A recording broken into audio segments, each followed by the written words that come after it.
This is CKnappenberger, and this is my introductory video for EDL853 in the spring of 2019. As far as my personal life is concerned, I'm married to my husband, Chris. We have an almost 2-year-old son, Warren, so you can see in some of those pictures. We live in River Edge, New Jersey, which is in the northeast part of New Jersey. We're about 10 to 15 minutes outside of New York City.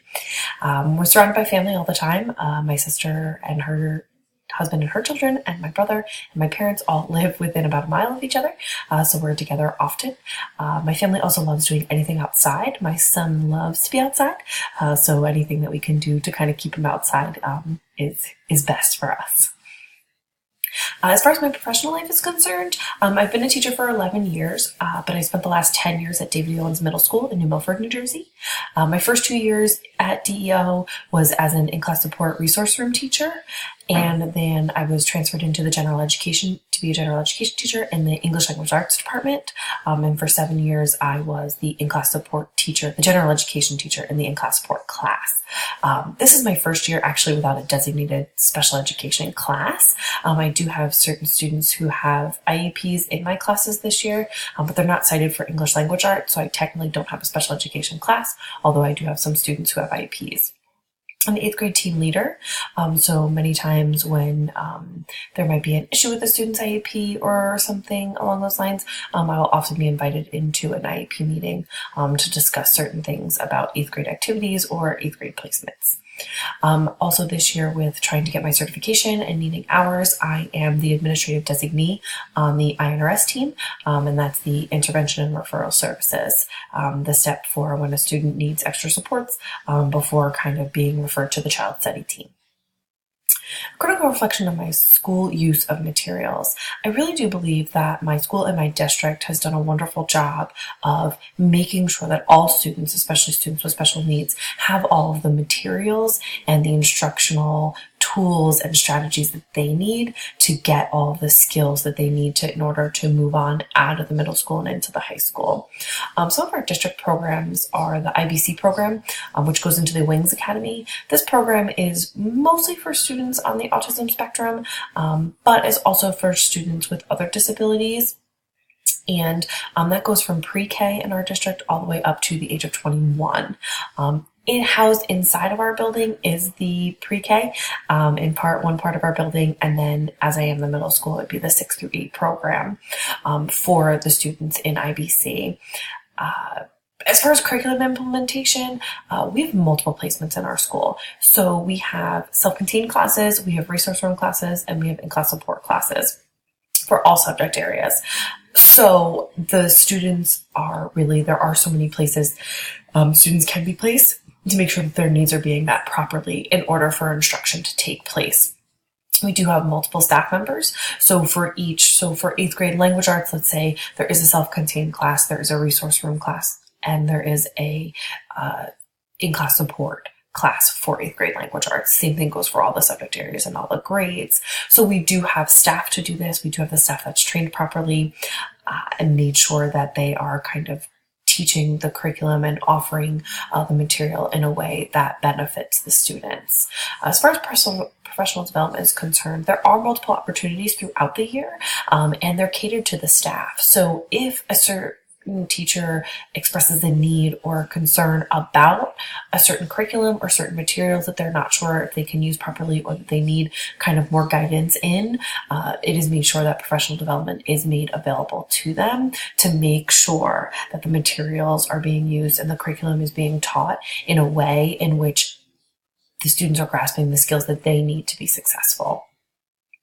My own use of learning materials, I'm actually, because my background is in special education, that's what my undergrad degree is in, and I was in the in-class support model for 7 years, I really have been able to adapt things to my students' needs, to kind of asking for materials if I needed them, assistive technology if I need it, if I needed some kind of system. I've had students with hearing impairments to make sure that my class is conducive to their learning, students with, different attention issues and cited for all different things in their IEPs, making sure that my classroom is conducive to their learning. And that might mean that from day to day, or from class to class, that things are taught differently or taught with different supports or without different supports, in order to make sure that the students are meeting their needs and that they're learning the materials and gaining the skills and knowledge that they need to be successful. I have a very supportive special education administration who is really on top of their game as far as providing the proper materials and making sure that the proper training has occurred and that information is given to us in a timely fashion to make sure that we are aware of what a student's needs are and how we can best meet those needs. My plan for improvement is training teachers in the program and providing coaching to special education teachers. Many times the general education teachers are the focus for certain curriculum initiatives, and the special education teachers are not given the exact training that they may need. So I was really hoping to get more training in curriculum materials for special education teachers. And also providing coaches for those special education teachers, not just the initial training, but then coaching them through everything afterwards. Now, this coach could be an outside person, or it could also be other teachers in the district who are more comfortable with the material to kind of meet with them, almost like a mentoring, but kind of repeatedly going over it, not just in kind of getting used to the teaching profession, but looking at the actual subject area that they're teaching and kind of going over the different things that they need to best meet the students' needs that are in the class they're in. My other thing is going with allowing teaching pairs, going to the in-class support model, which is something that I'm very familiar with.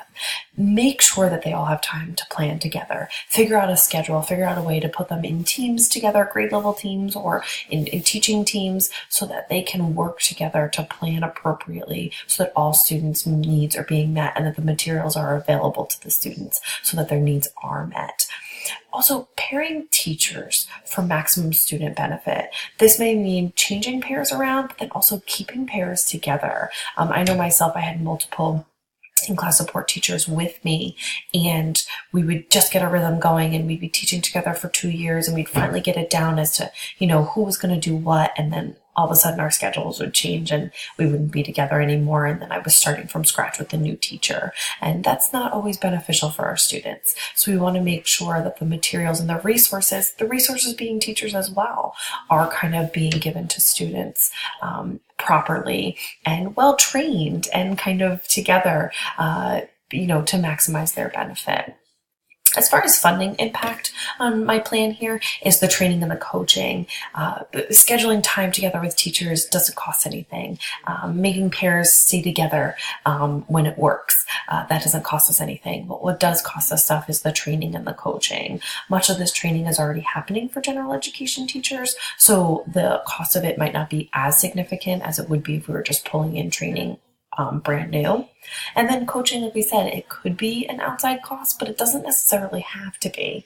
It can be teachers working with other teachers to coach them through kind of what it is that they need and what was going to benefit our students the most.